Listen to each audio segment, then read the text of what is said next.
First thing I want to do is I want to take this tool wrist back. Take the live center out of there. Put it in my little cubby hole here. Slide this all the way back out of the way. I'll take my tool wrist.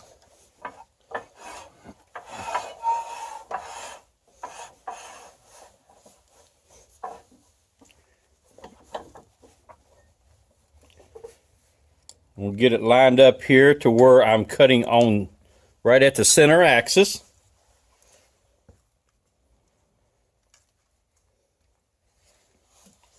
Hopefully that'll help you see a little bit better. It helps me see. Got dual lights here, though, that way I can shine a part of it over on this side and I can put part of it on this side. Now, I'm right on target. I'm right at the center axis. Spin it. Make sure that I don't hit the tool rest with the piece of wood. I'll go on and turn this on. I'm standing away. I just bring my speed up. It's running really, really smooth. And I'm up to about 1,040 RPMs. And that should work. Let me grab my face shield here.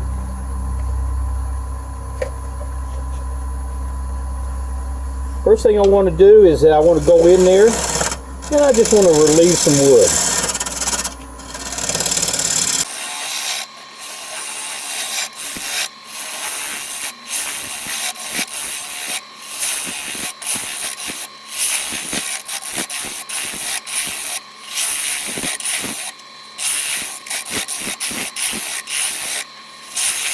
And I don't know if you can see it. Let me reposition this light there. See if you can see it. And we need to zoom in on this. And if you can see that point of that tip of that tool down in there, and what I'm doing is I'm pushing in, and I can actually bore a hole with my bow gouge here. Can you see that right there? And I'm just boring that hole down in there, making it a little bit deeper, opening it up.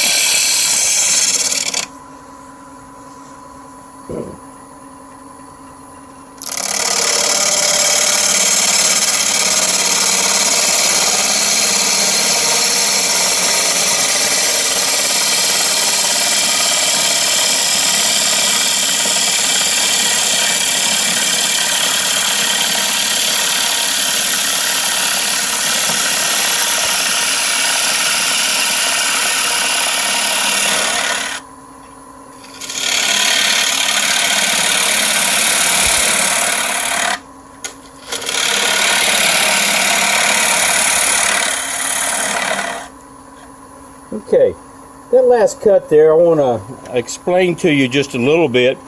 And what I'm doing is that I'm going in right at the center axis level with the bevel, and I want to take that bevel and follow the contour of the outside of the bow. So once I get started into this cut, and just like this.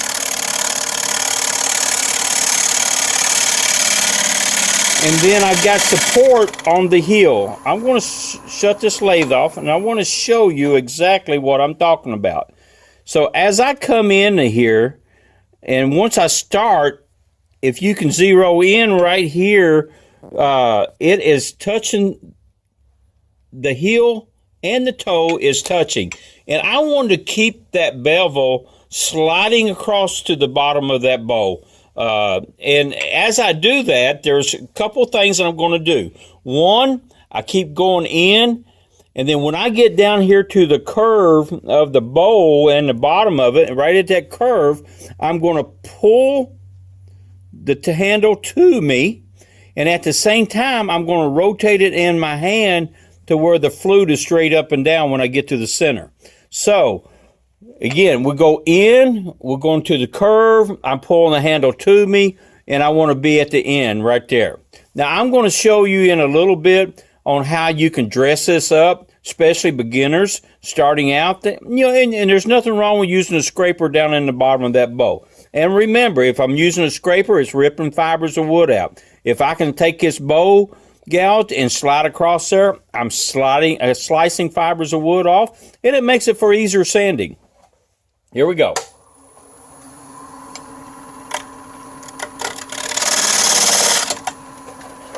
Make sure you put your face shield down. It always helps.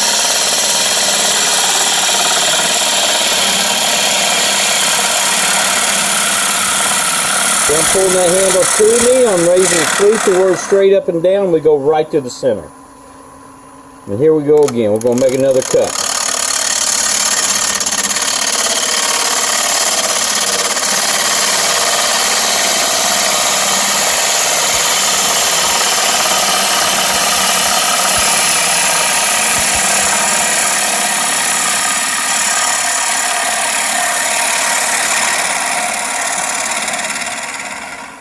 All the way to the center.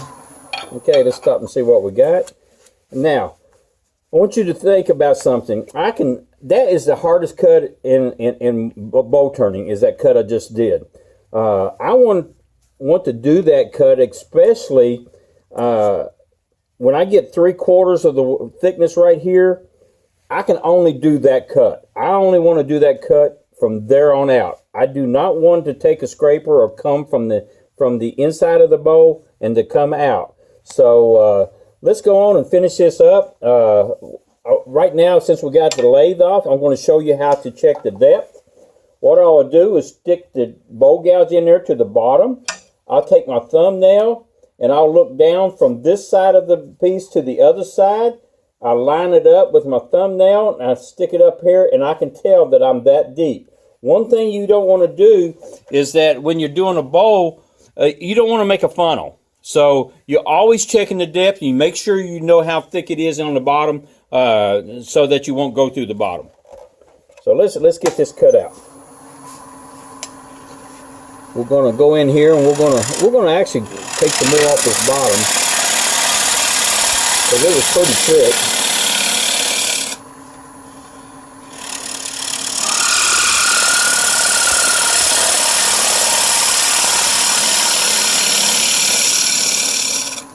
Okay, let's shut it off, and I'm just going to double check it again.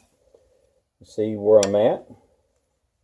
Okay, I'm a little bit thicker than my wall thickness, so I'll make one more cut there, and then we'll go the other way.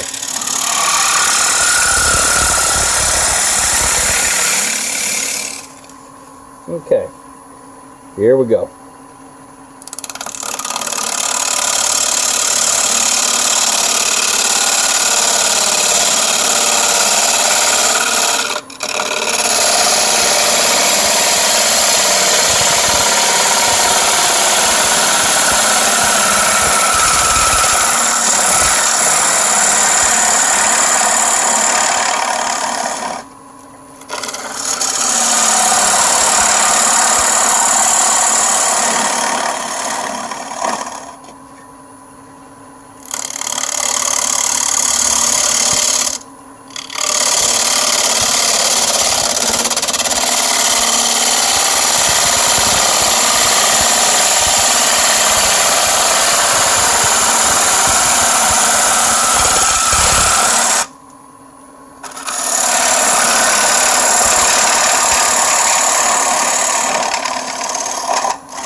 We'll leave this a little bit thick in the bottom so I can show you how to use a scraper.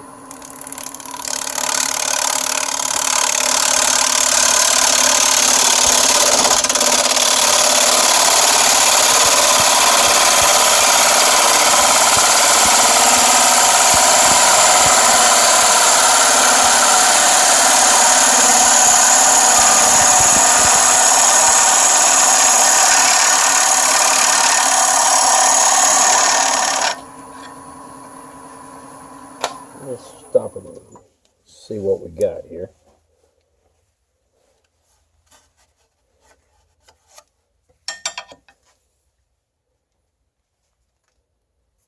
Okay.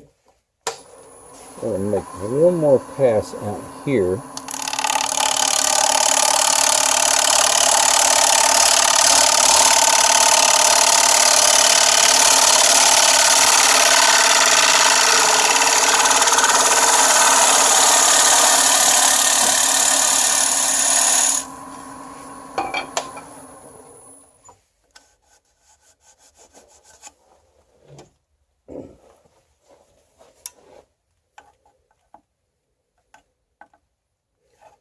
Now, you can take these inside-outside calipers, and I can measure that. Whatever the thickness is there, it's going to give you over on this side, and that's a good way to keep your bowl thickness.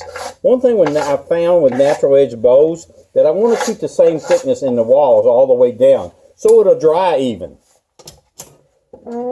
So now that I've got the outside pretty close to where I want to be, I might make one more pass, but I want to take and raise this tool rest up just a little bit. Anytime I'm using a scraper, I raise it up a little bit because I want to come down to the center axis. I don't know if you can zero in on that, but we can see that this tool is down just a little bit. Now, one thing I want to caution you about coming back up the side of this, if I come back up the side, you can take a chance on blowing that up. The best cut for doing the sides up here is that last cut I was doing where you go slice them fibers off down in there. Let me take a little bit off of this bottom of the bowl, and I'll show you here in a minute, and we'll make one more cut in there on the side. But I want to get some of this wood out here on the bottom.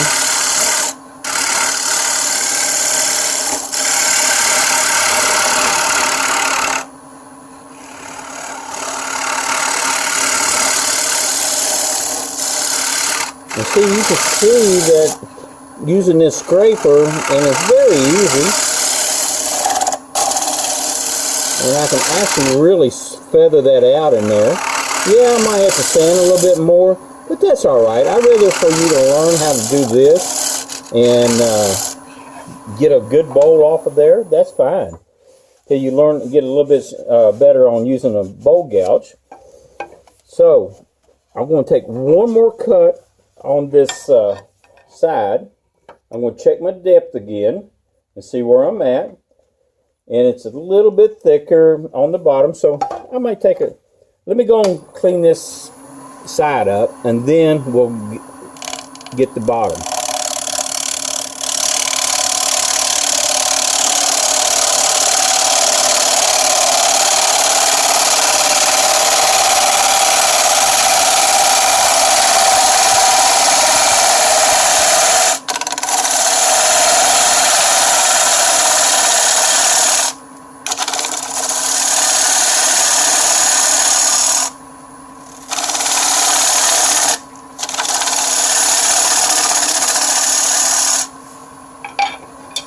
Okay, I still got my tool rest up. I probably should have lowered it, but it did all right.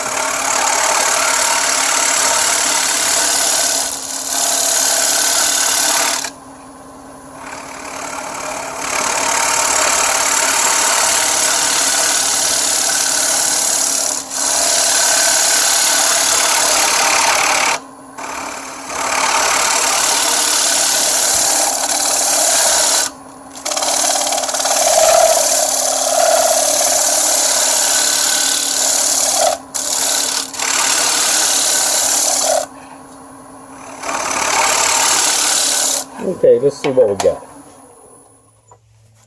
Oh man, that feels good in there. Let's see what my depth is.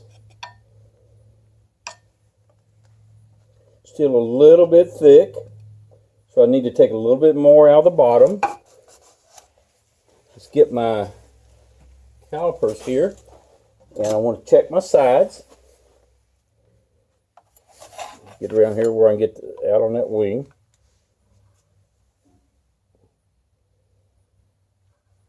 Yeah, and that's good all the way. It's all about the same size. About 3/16 probably. So let's take some more out of the bottom. One thing you don't want to do, I do not like to leave a real thick bottom.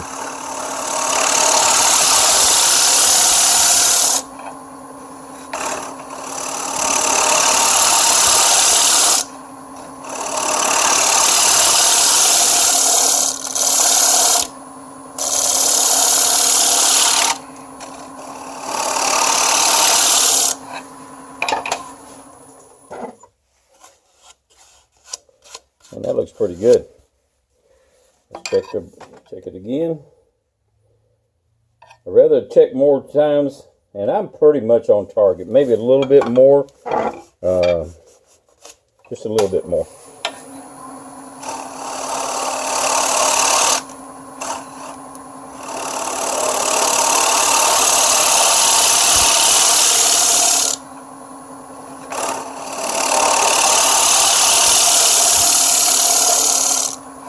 Feather it out there. That feels pretty good. I like that. Check that depth again. See where we're at. And I'm right there. That's perfect. I'm gonna quit on that, and that looks pretty good down in there. So let's take this pull rest back out of the way.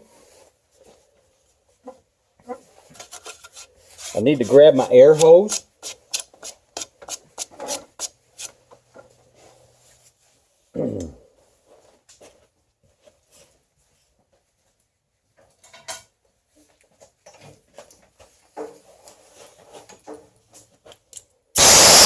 Let's blow this out.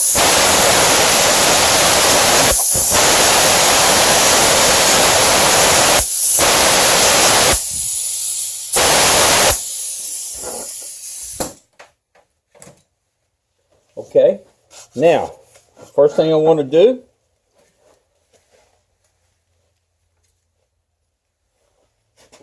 is, let me find a coarser sandpaper here.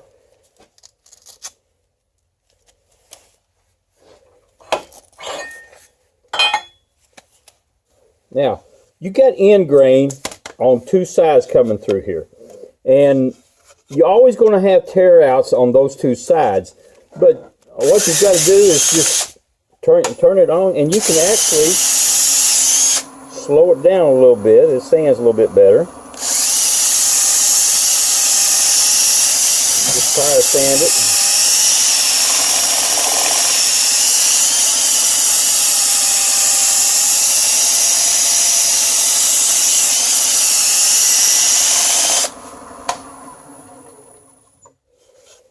Yeah, that looks pretty good. I'm not going to spend a lot of time sanding this, because I know you don't want to watch that. Everybody can know how to sand, but I like for you to see how I sand, because I think that's important. And now, we do the same way on the inside of the bowl. We want to do, like, remember how we did the outside of the bowl, where we took the lacquer sanding sealer and acetone? And we want to saturate that. I'll put something down here on the lathe and give me a rag here. And we want to saturate the inside of this bowl like we did the outside. Just take a little brush and smear it on there. Make sure you cover your bark.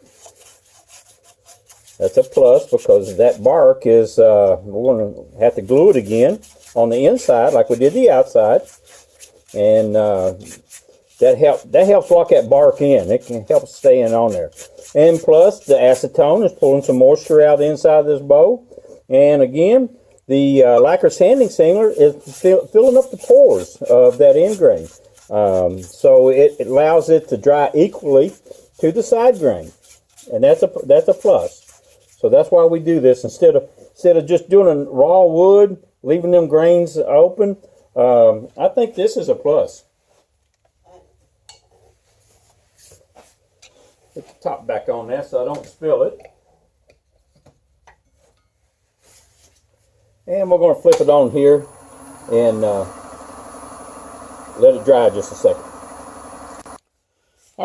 All right, now I've got my sandpaper on here, and I want to go through here and I want to sand this out.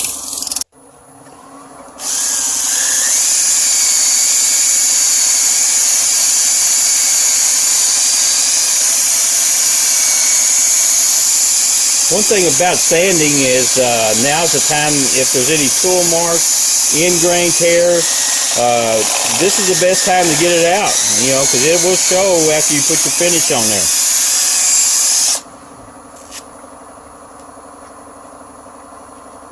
Run through your grits all the way to the outside, like whatever grit that you run up to on the outside, do the same on the inside. Okay. I sand some there. Now what I'm going to do is I got a good idea of what it looks like. So now I'm going to take my CA glue, and I'm actually going to lock this bark in.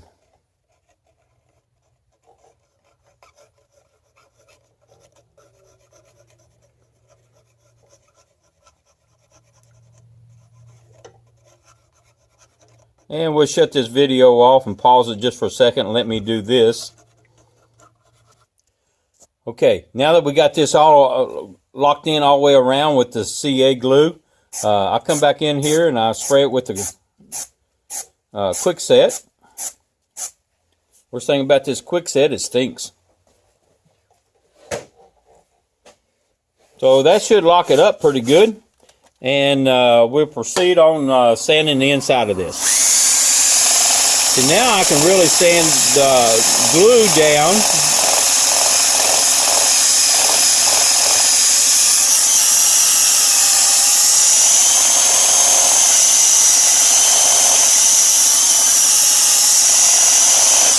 We got some tool marks right there, so now's a good time to stop the lathe. Spend a little extra time on that.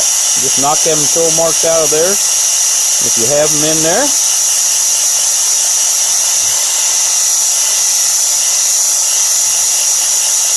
And one thing about when you get along and you take that bow gouge and go from the start of the edge all the way down to the bottom, you won't have as many tool marks. But you can do it this way and it looks just as good, just as good. The whole thing is what the finished product looks like, and how you get there, everybody does it a lot different ways. So it don't matter, it's the finished product is what matters. And as you're starting out, you can get pretty good using a scraper and you know, getting that hollowed out just like I showed you there. That's always a plus. So now that we got this done, I sanded to my grit I want to sand it to. I got the outside done. Now I got the inside done. Now we're going to pause this video. I'm going to get ready. We're going to take this bow off of here. And I'm going to show you how to jam chuck it and get this tenon off the bottom. Okay, I got my jam chuck in here, and I got different size of these. And what I got here, this was a mouse pad. You can use neoprene, something like that. But these rubber mouse pads work really, really well as a cushion in between the jam chuck and the bow. So now I've still got the center right here, you can see, and I want to slide my tailstock up there, and I was screwed into there, and all I'm doing is, just like I said, jam chucking this thing right up onto the lathe, and I spin it, and it looks like it's riding pretty good. Tighten it up a little bit. Now what I'm going to do here is that I'm going to take the tenon off of here. Now, we've got our lacquer sanding sealer and acetone inside and out. That's helping the drying process. I've already explained that part. Now we take this tenon off of here. And because if I leave the tenon on there, what's going to happen is that it's too thick and the bottom of this bowl while it's drying will crack. So let's spin this, make sure it don't hit the tailstock. Make sure everything's tightened down. Make sure your quill's tightened down on your tailstock. And we're going to stand aside. We'll turn the power on. Everything's looking really, really good.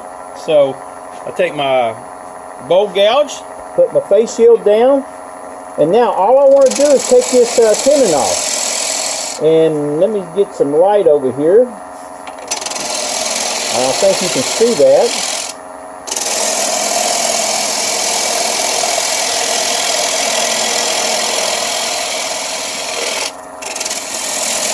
So remember, I've taken this off of here because if I leave it there, it's going to crack.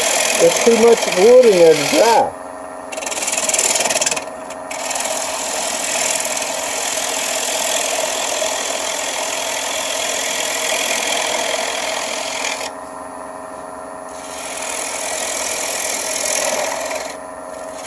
just carve down into there.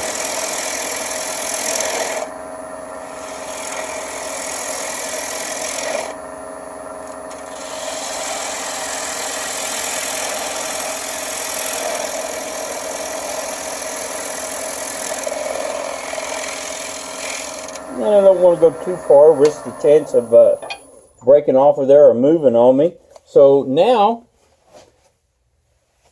I'll take my trusty old saw here, and a lot of people in my classes understand about this saw. I've been using it for years. Got half of the teeth knocked out of there, but I keep on using it. And I can see some of the people that's taking the classes, they've actually used this saw, and they're probably laughing about now. And he's telling the truth. It's pretty rough shape. A lot of the teeth knocked out of there. Back the tailstock off just a little bit. Relieve some of that pressure. And I just saw this tenon right off of there.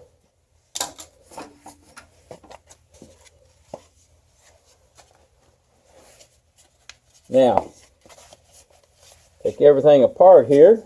And you can see that this is not symmetrical at all.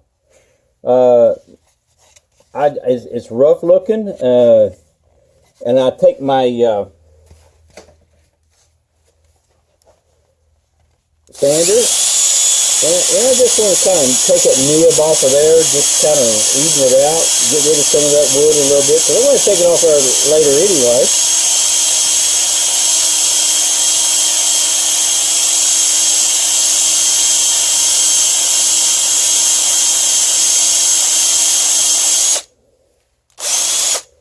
Okay, just like that. Now, this bowl is ready to dry. Let's slide this tailstock back a little bit more. And we can zero in on this bow.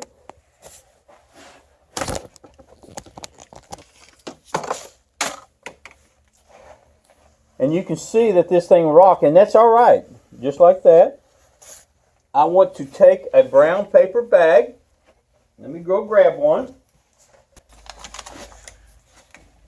If I can get down here. I want to take some of these wet shavings.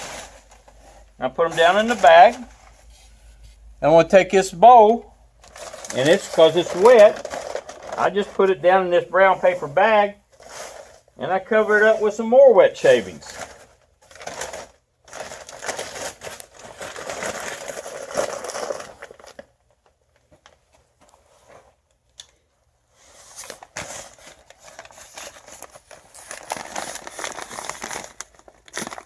And I put today's date on there, 1/16/2020. And I let this thing set for 2 weeks in these wet shavings. And you set it up on the shelf. And in 2 weeks, you take it down.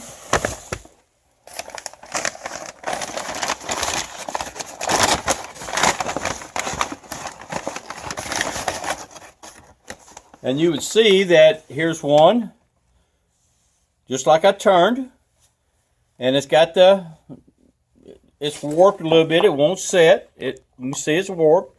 And now you take and put it back on the lathe, and you flatten the bottom. I've got another bowl over here that I've done, and I'm going to show you how to do that. This is a piece of cherry that I had turned, and I want to jam chuck it just like I did before. And you got to pay attention to this, because now you don't have that center piece dot in there to run our live center into. And you don't want to use a live center with a point. You want to use one that has got a cup on the end of it, just like this one. So we put that into our tailstock. We slide this up there.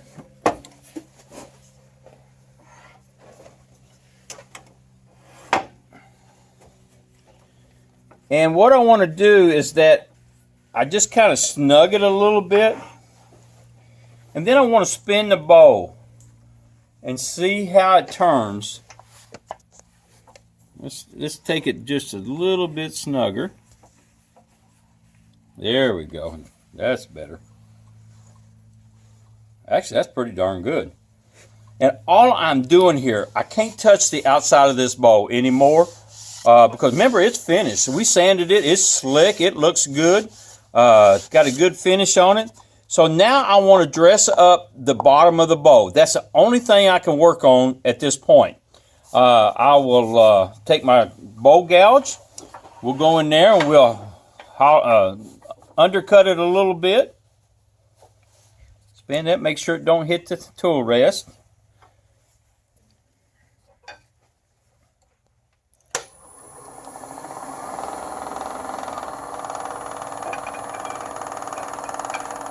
Let me grab my face shield. Sometimes I lay it down and I forget to put it back on. That ain't good. So remember, now all I'm doing here is that I'm flattening the bottom, okay? Now if I want to dress up the bottom a little bit, I can do it at this time. But it's got to be undercut. You do not want this thing to rock.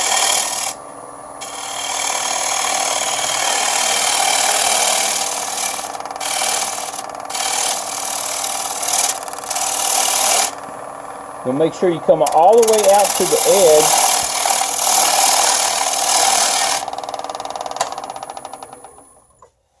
And I hold my tool up there and I can see that I got a little bit of light down in there, and I do want a little bit more.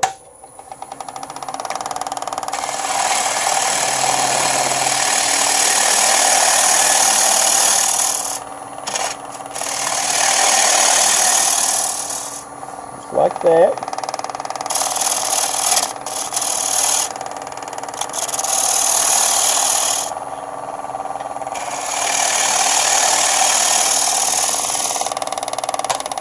Turn it off. Let's look at it.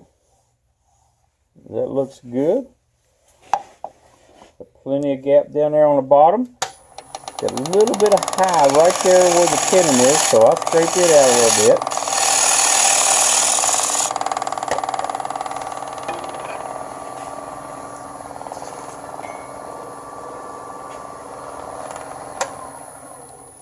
Take the tool rest out, get it out of my way. I don't want to get a finger caught in there. And then I'll take and I'll sand this.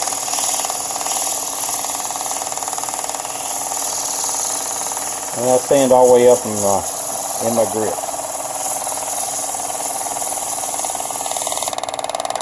So you can see,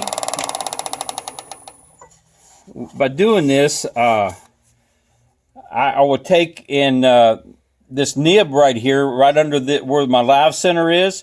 I'll take my power sander and I'll just sand that off. There is a couple of ways to do that. You can chuck it up in your drill.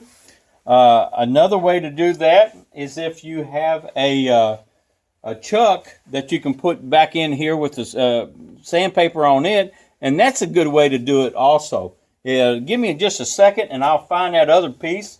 And we've got one of these sanding pads in here, and this is a very easy process. Once I got it on there like that, I can go in here and I can actually sand the bottom of that nib off just like that, really, really good. Just like that. I ain't going to go through the whole process, but you understand what I'm talking about now. And I find that this is a really good way to sand the bottom of a bow. I can hold the bow. I don't have to worry about dropping it or anything. And that's really, really good. All right. Okay, hope you had fun watching that video. This was the second part of the video. The first part we did the outside, the second part we did the inside. Hey, go take a piece of green wood and have fun with it. Leave it in that bag for about 2 weeks. You take it out, you let it air dry for about a week. And if you want to really make sure it's dry, you can weigh it when you take it out of the brown paper bag. And then about a week, weigh it again. Let it set a few more days, weigh it again. If it quits losing weight, that bow's dry. So then you can go, and what I would do when I finish the bow, I would take and I would spray the bow with about 3 coats of sanding sealer. and then I would put about 3 to 4, maybe 5 coats of clear lacquer on it. That's the way I finish my natural edge bows. It's a really good way to do it. And it's easy. You just spray it a little bit, let her dry. About 30 minutes you come back and you can spray it again. So have fun with it. Like and subscribe and hit that bell on the side. See you on the next video.